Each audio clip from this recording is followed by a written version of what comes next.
Bonjour les amis, alors je vais vous parler aujourd'hui de la détermination de l'emplacement de la VMC double flux, puisque dans mon cas c'est une VMC double flux qui se trouve ici, et ainsi que de l'emplacement de la trappe de visite pour pouvoir faire l'entretien de cette machine. Mais avant de vous donner ces explications, n'oubliez pas de vous abonner les amis à la chaîne si vous ne l'avez pas encore fait, comme ça vous pourrez suivre l'évolution de mon chantier.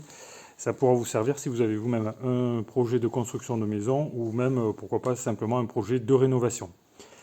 Alors là, j'ai acheté, pour ceux qui me suivent, ils le savent, j'ai acheté une VMC double flux que voici, que je vais installer dans les combles perdus, c'est-à-dire là-haut.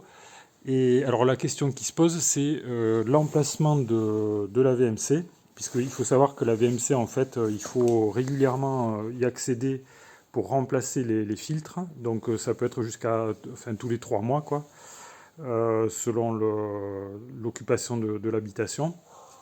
Et par conséquent, il faut la mettre en place. Alors moi, j'ai choisi de la mettre dans les combles perdus, sachant que ça aurait été beaucoup plus pratique de l'installer dans le cellier. Donc mon cellier va se trouver ici.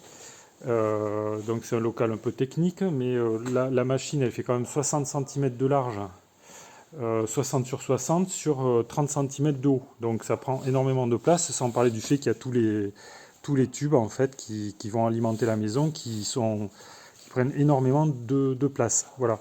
Donc c'est pour ces raisons j'ai choisi de la mettre en place dans les combles perdus. Donc il faut que je l'installe là-haut. La question c'est où la placer, où la positionner au mieux. Alors j'avais au départ réservé ici, euh, avec à l'aide de scotch d'électricien, là, un espace pour mettre une trappe de visite au-dessus de la porte du cellier qui va se trouver ici. Mais bon, déjà, comme vous pouvez voir, c'est pas terrible parce que ça débouche sur. Il y a un morceau de charpente là en plein milieu. Ça veut dire qu'une fois que la trappe sera ouverte, ce sera pas très commode en fait pour passer.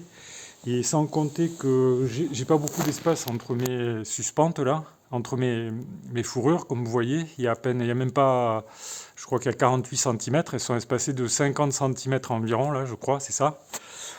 Et par conséquent, il me faudrait une trappe de visite assez petite. Alors j'en ai trouvé sur Amazon, là j'en ai trouvé une qui fait 40 cm de large sur 60 cm de long. Alors je l'ai matérialisé au sol, mais vous voyez que c'est extrêmement petit.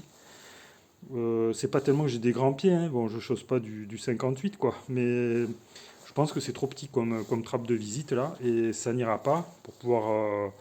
C'est trop exigu quoi, ça va pas. Il faut quelque chose de plus large, donc je vais devoir déjà, je pense, retoucher les fourrures, là, faire une place en rajoutant peut-être quelques suspentes là, pour installer une vraie trappe de visite qui soit suffisamment large pour pouvoir l'ouvrir et accéder au comble perdu sans trop se casser en deux, quoi. Voilà.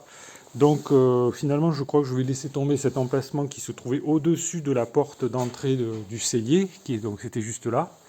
Et je vais installer, je pense, ici. Alors vous voyez que ici il y a un fil qui sort là du toit là, ça correspond à l'emplacement de la prise d'air frais pour la VMC. Donc j'ai mis un fil électrique pour matérialiser. Donc ici j'ai la prise d'air frais.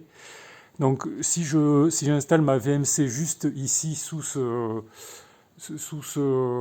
fil là, donc je serai très près de la prise d'air. Et en même temps, si je mets ma trappe de visite ici, à peu près, c'est-à-dire à peu près au centre du cellier, euh, évidemment, en agrandissant le passage entre deux fourrures, là, il va falloir que je le fasse, ce sera beaucoup plus pratique.